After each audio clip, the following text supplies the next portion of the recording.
There we go. I think, are we ready? Are we ready, Freddie? Yes, ready or not. I think we're ready. Oh boy, we're having some trouble today. No, we're still not on. Are you on? Are we on? No. Should we click this red button here? What's this thing? Don't mess with that. Click that. And we're clicking What's it. it say? I have no idea. I can't see. Oh my. No, don't touch that. You're live. Okay. Why is this?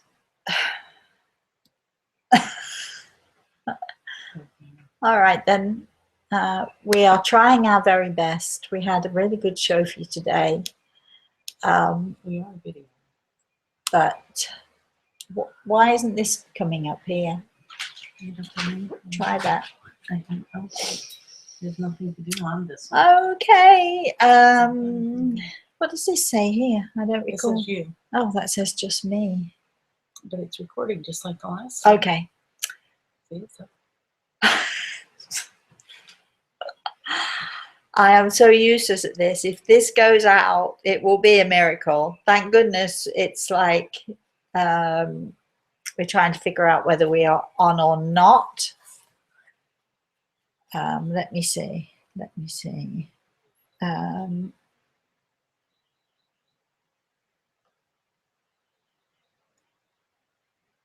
just going to call Carolyn. For all I know, we're... Because this is on, but it says this is not. Okay. Yes, you are live. Can you hear me muttering away then? Yes. Okay, because we can't find it on the iPad, which means that we can't connect in with anybody or ask questions. Well, I'm getting the questions. I'm just not getting your picture. Oh, well, we don't care about that. All right. Thank you, darling. Yeah. Thank you. Yeah, just as long as you can get the words. And I'm on there too. I'm chatting. I'm trying to chat to you. Oh, all right then. I'm going to switch you off then. Thank you. Okay, bye. So we are, so you've heard me muttering. This is live, and this is what happens when you're live. Things go wrong. But apparently, keeping my fingers crossed, you can all hear me. So good morning. Sorry about the mix-up. And as usual, we are welcoming Gregel. We're going to say good morning to Gregel, who is standing to my right side. We're also going to say good morning to Peggy. Peggy, say good morning. Good morning. So Peggy's helping today with the video, and hopefully we've got it working as we should get it working. Now, I understand you've already got 1 or 2 questions coming in. Is that right, Peggy? So first question we have. Okay. Are there laws people have to abide by? And if so, if they're broken, do they go to jail in heaven or in the spirit world? Right. So you're asking, are there laws in the spirit world? Just as we have laws and rules here, otherwise we'd have complete and utter anarchy. Everybody would go crazy. I'm not sure if you can have anarchy if there are no rules and regulations, but anyway, you all know what I mean. So is there a kind of a government, or is there a structure in the spirit world? And I think the rest of that question was if so. Do you go to jail if you break the laws? Okay. Well, so what are the consequences of breaking the rules or breaking the law? So this is one for Gregel. I have to tell you, I'm asking Gregel this one because I really am not sure about the answer. So first thing I have to tell you is it's complicated. Here's the thing. We know this much about how the spirit world works as opposed to this more than this wide screen. So we know this much. So because we only know a limited amount, it's very hard for us to understand the process because we're only dealing with the most minute situation. It's a little bit like, teaching higher maths to a 2-year-old. There aren't too many 2-year-olds who can work that situation out. But are there rules, are there laws, and are there consequences to breaking those laws? The answers to those 3 questions is yes. I'm listening to Gregel. Yes, yes, and yes. So yes, there are laws.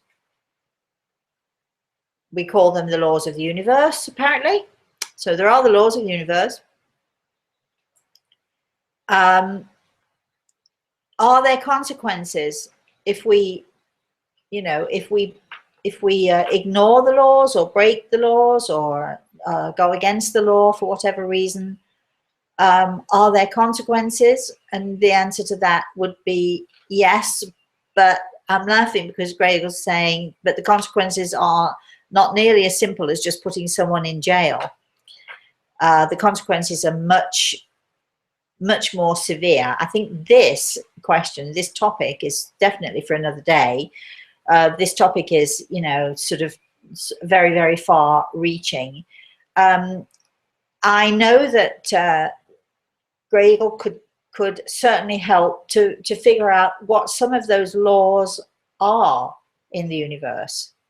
And, the laws of being respectful, for instance, and the laws of being kind and gentle. I mean, if those laws are broken, I'm asking Gregor, would there be consequences for those things? Because they seem to be small things, but what he's saying to me is that the respecting part and respecting each other, that's a big thing. And that's why this world of ours is so crazy and, so out of control, because people do not respect each other. And honestly, if you can't respect yourself, if you can't respect your own self, then you don't stand a chance of being able to respect anybody else. So that's a conversation for another day. But yes, and yes are the answers to that question. Okay. Oh boy. Next question, can we? Next question. When we die and we go to the spirit world, does our personality survive? Oh, that's a really good question. When we die, does our personality? For many of us, the revelation of sort of let's say dying, the process of leaving this earth and moving to that next world, that process is very eye-opening, and certainly can be, well, it is life-changing, but it can also be life-changing in that because we can view things differently, because we can see things differently. It can change our whole perception, and therefore it can also change our personality. We can become more of or less of who we were. But I do have a story here about a young man who, from a very early age, tried to kill himself. Now, I think he made, I'm going to say, in the region of at least 15 to 20 attempts. Now, you would think, really, wouldn't you, that after the one or two failures, he'd have it down and he'd know exactly how to do it, and he'd make sure that he didn't have a failure again. So this tells us that, this young man really wasn't trying to kill himself. He was actually, this was a serious call for help. So a friend of mine, a healer friend of mine, actually brought this young man to me. He was a patient of this friend of mine. And so he was brought to me because nobody knew what to do with him and nobody knew what the real issue was. So my friend said, okay, this is what we're going to do. We finally got this YouTube on live on my iPad. Peggy's going crazy because she's finally figured it out. So, okay. Back to the story. So this is a funny day. So anyway, so this young man was brought to me because nobody knew what to do with him. His arms, both arms by this point, were just complete slash marks where he tried to cut himself, and he'd been hospitalized several times. He'd also been hospitalized for, mental instability and so on and so forth. So this kid was basically a wreck. Okay, where is this going with the personality thing? Okay, when he was brought to me, the first thing I did, of course, was to say to Greg, how can we help this boy? And the only way that we could figure out how to help this boy was to connect with his mother and his grandmother, both in the spirit world and both who had brought him up. Well, the mother was anti-men. She'd had a tough time, obviously. Her husband had left her, Whether he left her because she was just a completely miserable human being, or whether he left her which made her a miserable human being, we don't know, and it's really not relevant to the story anyway. Suffice it to say that there were no photographs of men. There were no photographs of this boy's father as he was growing up. There was continual and constant, and I'm going to say 24/7, argument and aggravation between the mother and the grandmother, because the mother was arguing with the mother continually to tell her to stop behaving the way she was because she was going to damage the boy. The boy grew up knowing from his mother that men were hateful, men were awful creatures, men were not to be trusted, men were, you know, the worst, and so on and so forth. Well, of course, you know, hearing that from the age of 2 till 22, and believing that all men were hateful, as he grew older and became a man himself, he had this real quandary, because now he's one of those horrible people. He's now one of these awful creatures. Now, no matter how much I explain this to you, I cannot explain the hatred and the vitriol that came from his mother on a continual daily basis.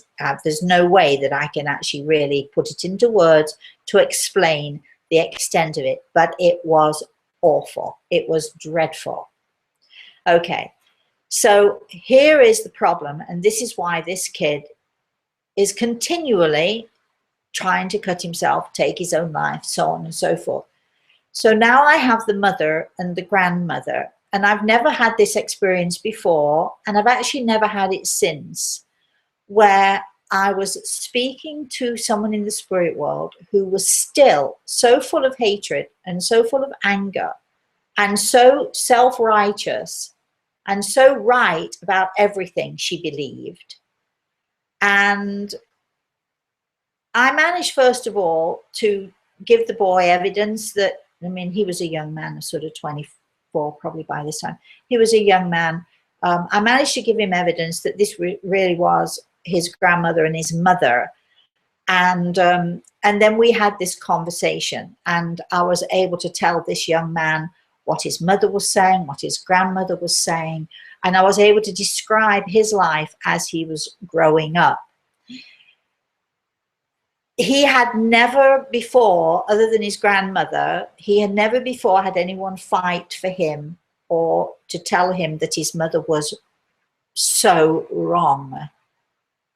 And that, in fact, he was not only not an ugly and awful being because he was male, but that he was really great, a great kid, and he could be a great kid. Once he let go all of the venom and the vitriol that his mother had been spewing at him for all of these years, it was amazing to me that he had turned out as nice as he did with all of this going on. Did she change when she passed into the spirit world? Was she enlightened? Was she able to see that her attitude was wrong?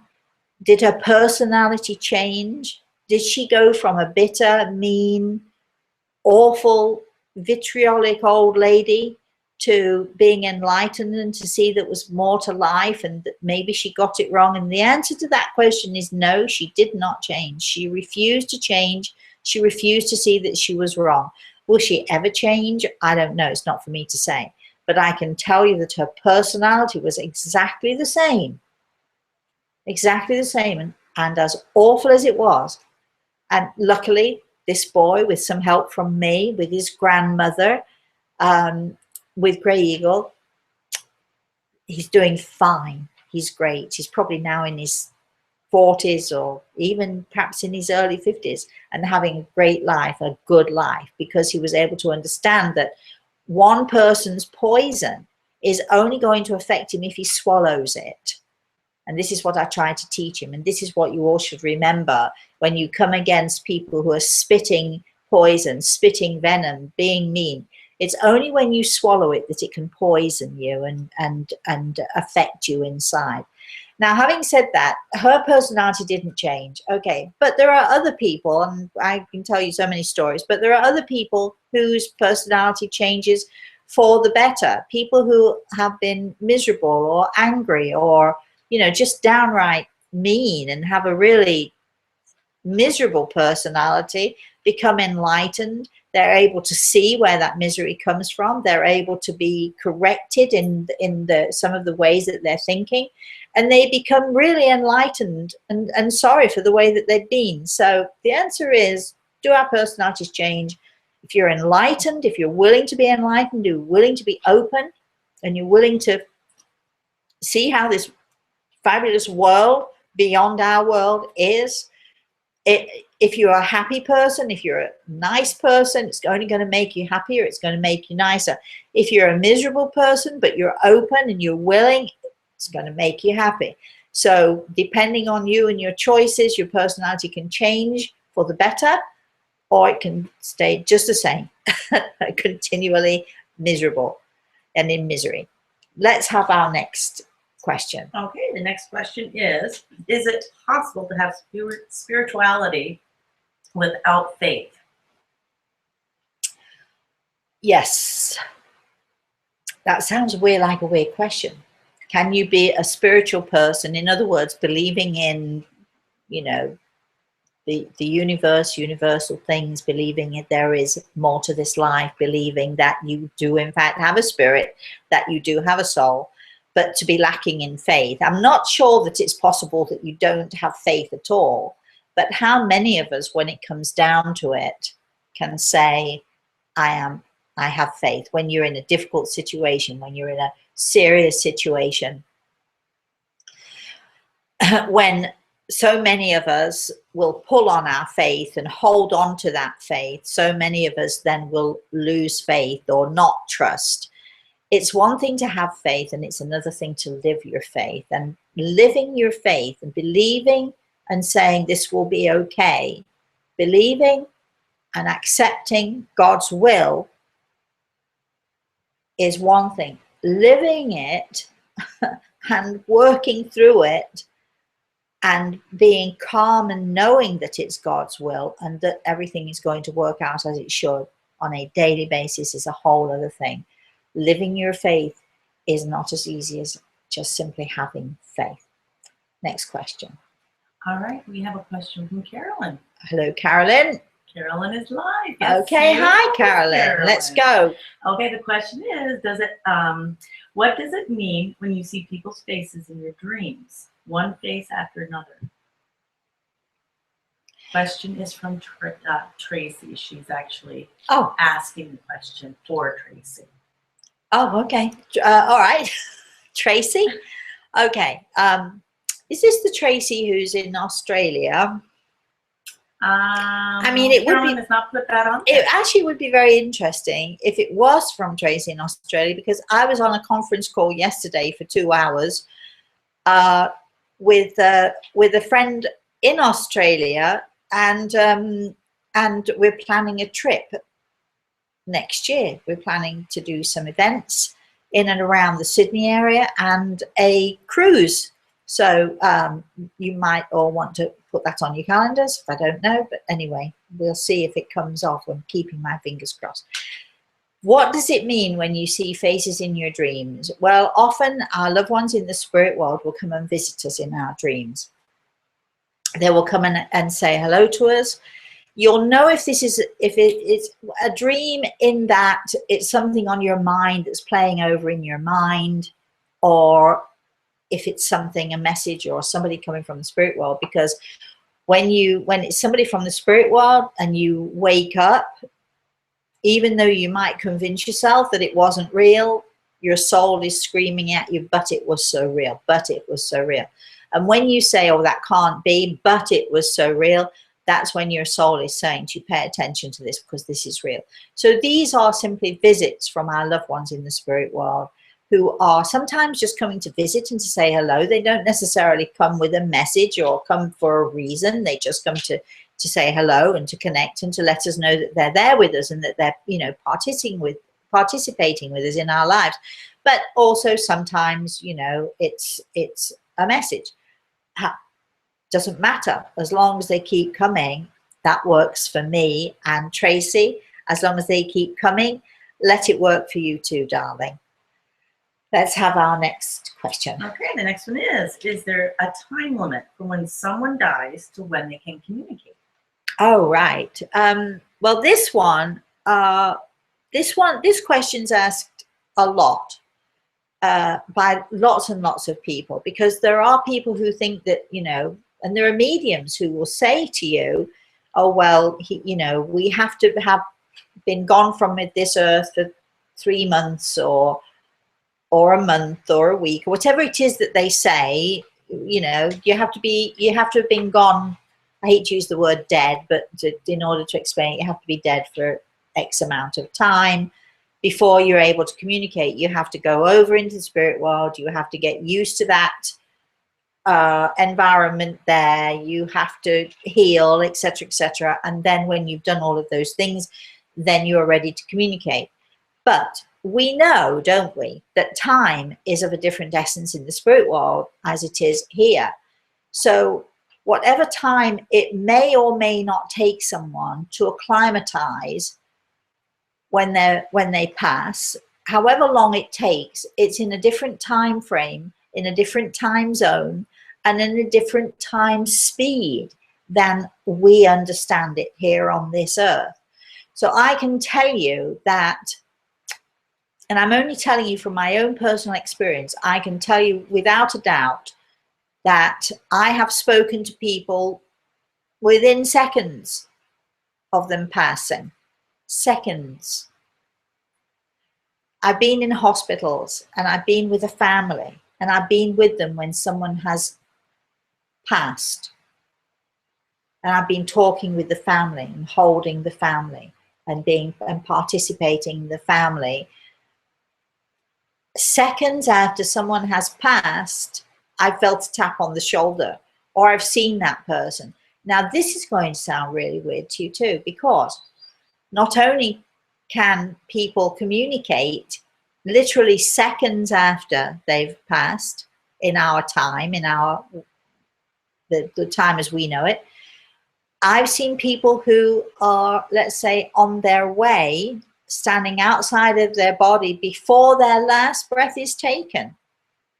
So they're not officially dead yet, but I've been able to communicate with them as they've been standing outside of their body and waiting to be carried. So, you know, there is actually the answer to that question is there is no time limit. Okay. Now, Peggy's furiously typing away there. So I know we've got people online. I'm afraid, I'm very sorry. I'm going to apologize. We didn't put it up soon enough, but anyway, it's a good thing that we do have some people here. So that's a great thing. So Peggy.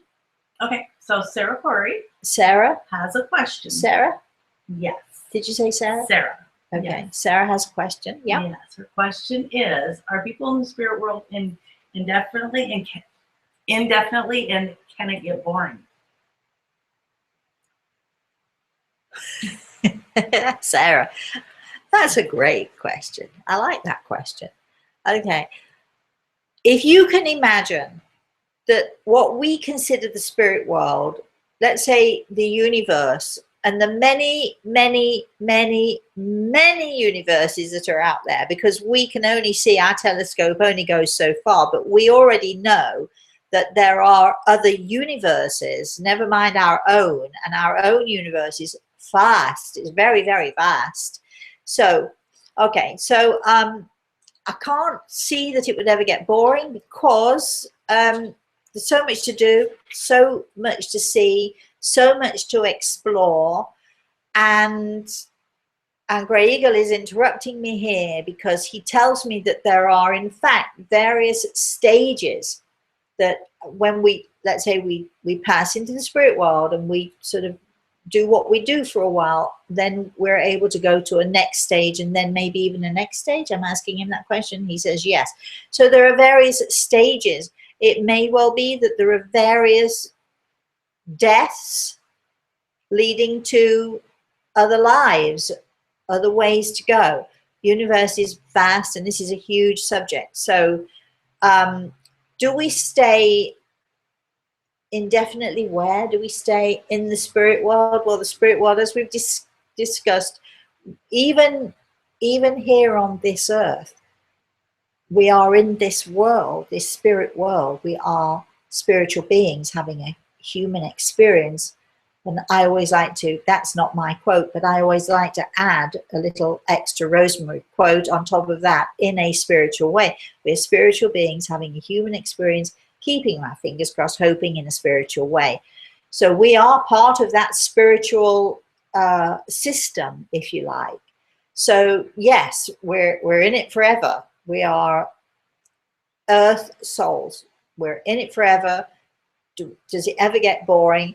Only if you're lazy and you just don't want to do anything, I would imagine. It could never get boring for me. This subject that we're talking about here now, this never gets boring for me. There's always something new and exciting to learn every day.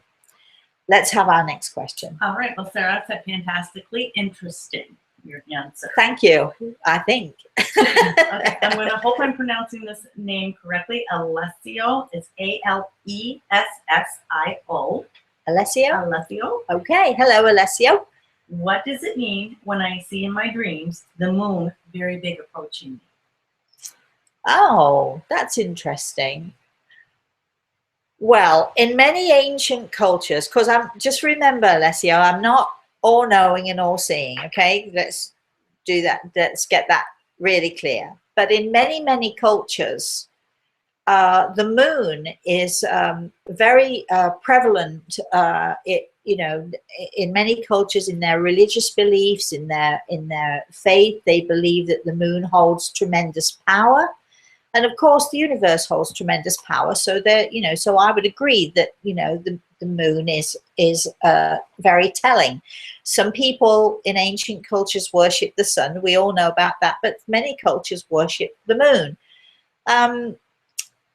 For me, I would say that if you're, and again, I'm not all knowing and all seeing, Alessio, and I'm not, but I'm giving you this with Grey Eagle's help and guidance. The moon often means change. And so if you're seeing the moon in your dreams on a regular basis, it could well mean that change is coming, or that maybe it's that you need to change, perhaps the way you are, or the way you think, or the way you act. I think it means for you, because I'm only thinking this because Grey Eagle is advising me here. So for you in particular, I think it's portending changes for you, and I'm hoping changes for the better. I think maybe changes for the better. So let's have our next question. I hope, Alessio, that answered your question somewhat. Okay, and then the next question is, do babies that are miscarried or aborted, do they survive in the spirit world? Yes, that's the answer to that question. I think the next question is, when does the soul enter the physical body? At what point, and I know lots of people, we have lots of questions about this, at what point does the soul enter the body? Does it enter at the moment of conception? Does it enter at some point towards however many months the baby is in the womb? Does it enter as the baby is being birthed, as it takes its first breath? And there are many people who believe that when the baby takes its first breath, then it draws in the soul, and the soul begins and survives in that moment, in that physical body. But I actually believe, and again, I'm not all knowing and all seeing, but I've had a lot of experience of this, and I'm going to explain that a little bit. I have, over the years, had a lot of people who have been desperate for babies. I myself have been desperate for babies. I know totally what it's like. In fact, we had a young woman this morning that we sent healing to in our healing minute. when we were on Facebook this morning, and this darling girl just had a miscarriage, and you know, my heart goes out to her because I know exactly how she feels, and I know when you're going through it, you think nobody knows how you feel. But I had 3 miscarriages before I had Samantha, and I had 2 miscarriages after I had Samantha. So I know exactly what it's like to lose a child, and to want a child, and to desperately want a child, and then to lose that child. So I've had a lot of people come to me, will I ever have a baby? Will I get pregnant? And I've even advised and helped people in the act of, let's say, copulating. I've been able to give help and advice as to how actually to get pregnant, because, as I say, my own experiences and so on. So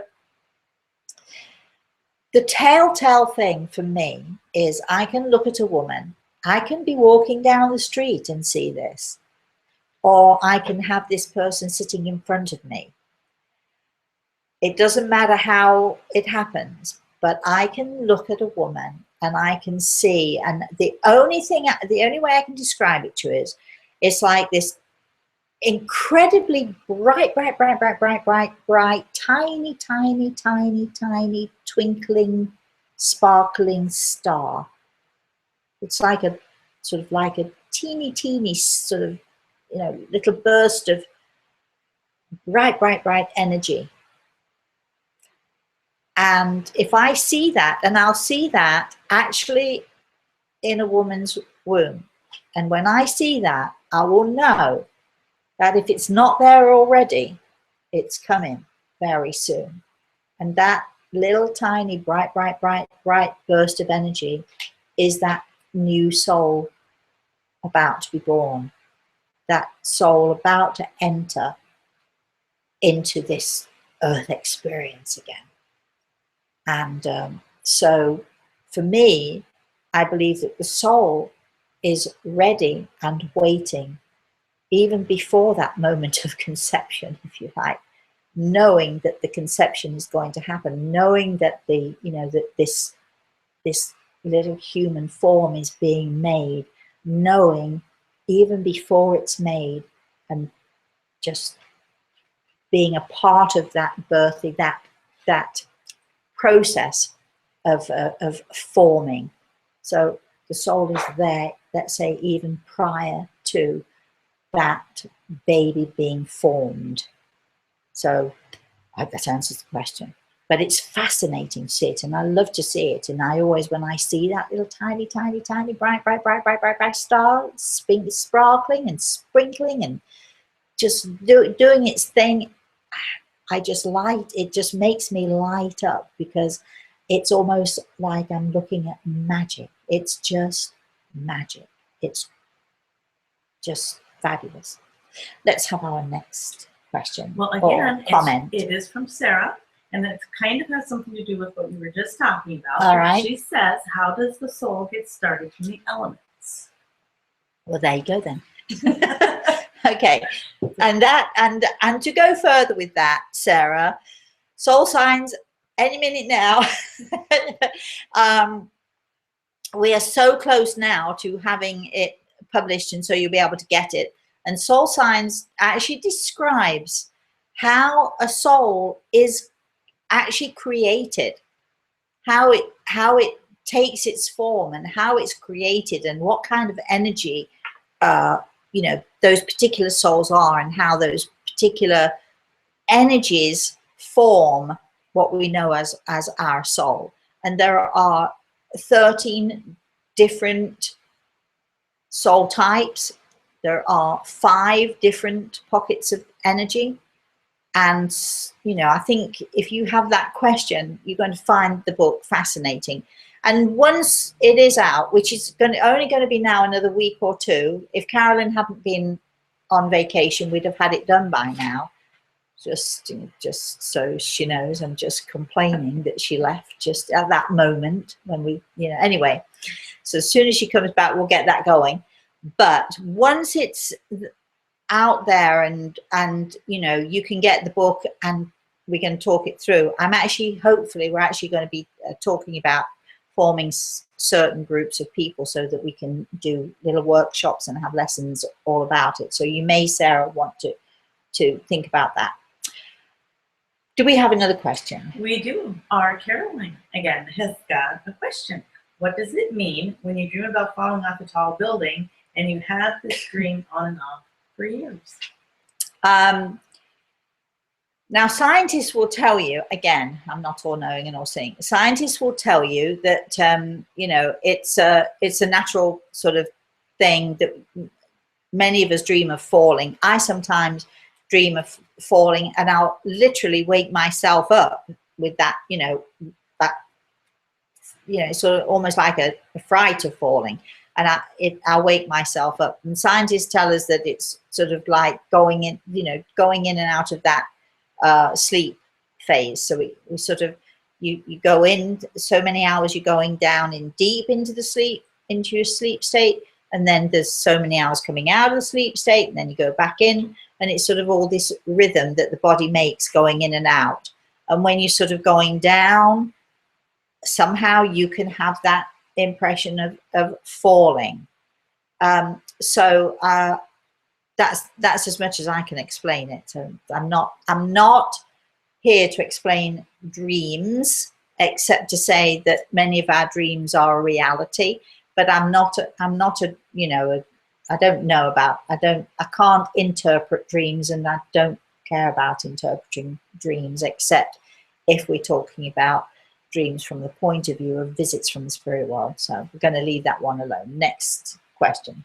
All right, and then we have a new viewer here. That's Corinne from New York. Hello, Corinne from New York. Hi. She says, good morning, Rosemary. Good Why morning. do people lie to make themselves feel important? Why do people, well, why do people lie to make themselves feel important? Well, you know, the obvious answer to that is that those people who lie to make themselves feel better or to make themselves feel important, that they're the people who really have a very, very low self-esteem for whatever reason. And people have a low self-esteem for a trillion reasons. You know, you can't always blame your parents for it. It might be a teacher who caused a problem with you, or it could be, you know, a continual sort of degrading of you, you know, from your siblings, whatever the reason is, Corinne. But people generally lie because they have zero self-esteem, and for that moment of lying, it makes them feel bigger and better. Unfortunately, it doesn't last. And if that's where you're getting your kicks from, and for those people out there who do this, if that's where you're getting your kicks from, it's not going to last. And my suggestion would be, you need to, instead of sort of trying to lie and cover up who you really are, take a good look at who you are and start working on it. That's the best advice that I can give. Next question. How are we doing here? Well, I think, are we out of time, or what are we? How are we doing here? we still have time. Okay, go. Right then. We don't have any more questions from our folks online. But everybody is wishing you good morning. And we're happy to see you. And Dean is online and he is watching. Good. I'm very sorry, people. We had trouble, and I think it's my fault entirely because I clicked the wrong button. Then it's, you know, there we are. What can I tell you? And this is Peggy's first time doing this. I think she's doing remarkably well. So we're going to say thank you to Peggy. Keep your questions coming in. If you want to you know, have a question, if you know, want to join us live, of course, we love those, you know, questions. We love you joining live. But if you have a question, you can email us, rosemary@rosemaryltair.com, or you can go on Facebook. If you want to be a part of our Healing Minute, email us, put your name down. We just put you on a list, and that's it. It's as simple as that. We won't contact you if you don't want us to. We, you know, if you do want to, if you would like notifications, you need to let us know. Please, all of you people who are new, subscribe. The subscribe button is in the bottom right-hand corner. All you have to do is click on it. That's all you have to do. You don't have to do anything else. Just click subscribe. because the more you subscribe and the more subscribers we have, the more we can do online. We can have classes, we can, you know, do all sorts of things. The more subscribers we have, the more I can give to you, the more we can do on YouTube. And that's, you know, that's a good thing. Yes, you're going to interrupt me? Yes? Yes, I was going to say, Dean does have a question. He said, I see faces each night just before I fall asleep. Sometimes they're far away and suddenly look at me and are right up in my face. Sometimes they're totems. Oh, okay. And what does that really mean? Well, a totem is a power symbol. So that it could mean that you need to use your totem when you know, when we use power symbols for all sorts of things. We shall have that subject at some point, and I'll tell you all how to find your power symbol and how to find your power animal and how to use them. We have talked briefly about that on YouTube before. So if you want to scroll back when we're done with this, if you want to scroll back and take a look there, that tells you more about it, Dean. So a totem is a, you know, a power symbol, and you can use it if you need help or if you need encouragement, if you need energy. You visualize that totem in your mind, and that all it does, it doesn't give you power, it reminds you of the power that you have so that you can use that power. I'm thinking, do we have anything else? Yep. Well, you have a viewer that is asking, her name is Christina Rosemary, have you ever been in Denmark? Yes, I have actually, many years ago, Christina, and hello. And if you want to organize an event, because I'm always ready to go anywhere, if you want to organize an event for me and invite me, I'll come along. So how's that? You know, I've already been invited to Australia, as I said, which is next year, possibly next October, if we can work it all out, and I'll let you know about that. And we'll keep you posted on other things that we're doing, but thank you for asking. Any other questions before we sign off here? Looks like we got all the questions from your online viewers. Okay, so you can join us on Facebook. You can join us on Twitter. You can Twitter me or whatever that is. Tweet me. Sorry, not Twitter me. Tweet me. I apologize once again for the late start here because I screwed up. I messed up. I pressed the wrong button. And for all of you listening and for all of you who watch YouTube, you have to know you can't give me anything technical to do, because although I'm better than my daughter thinks I am, I'm still not great. I just would like also to give a shout out to my darling daughter and to my darling grandson Reese. They are in Australia. It's been awful this last 2 weeks. Awful for me, because even though I've spoken to them every day, and in fact several times a day, we've been on FaceTime, and we've, you know, texted and all the rest of it. I hate it that they're out of the country. I like them to be in the same country that I'm in. You know, even though she's in New York and I'm in Florida, I just feel better when she's in the same country. So I have to say, I'm giving a shout out to my darlings, and they're flying home tomorrow. It's so weird. They are flying home their time in Australia. They're flying home on Friday morning. Their flight leaves Friday morning at 10:30. They'll arrive in Los Angeles on Friday morning at 6:30. Yes. How does it happen? It's a whole day difference, almost, not quite a whole day, 14 hours difference. So I'm very excited about that. So I just want to give a shout out and to mention them. And I know I'm hoping also, I want to mention to Carolyn, we do miss you. And I thought you'd have brought your grandson over to see me, but you didn't. So I hope you're having fun and enjoying yourself. Carolyn's seeing her grandson, I think, for the first time, and aside from all the video things that we do. And gosh, I do hope she's having a great time. All right, so to all of you, to the rest of you, please join me again next week. Our topic next week is going to be... Topic for next week is, when does the soul or the spirit enter the physical body? So we're going to be talking about the soul, how it works a little bit. When does it enter? We already talked about it a little bit. But hey, I'm ready for your questions. So inundate me with your questions, please, and we'll get some questions. So we're going to be talking about, when does the soul enter? We're also going to be talking a little bit about, you know, can children who are miscarried, and I've already said to you, I've had 3 before my daughter was born, 2 after, and then actually another one later on. So that's 6 altogether. Miscarriages that I had for a variety of reasons, namely I'm not good at carrying babies, basically. Do they survive when they're in the womb? How long? I mean, what about a fetus of 3 months, not even properly formed in a human sense?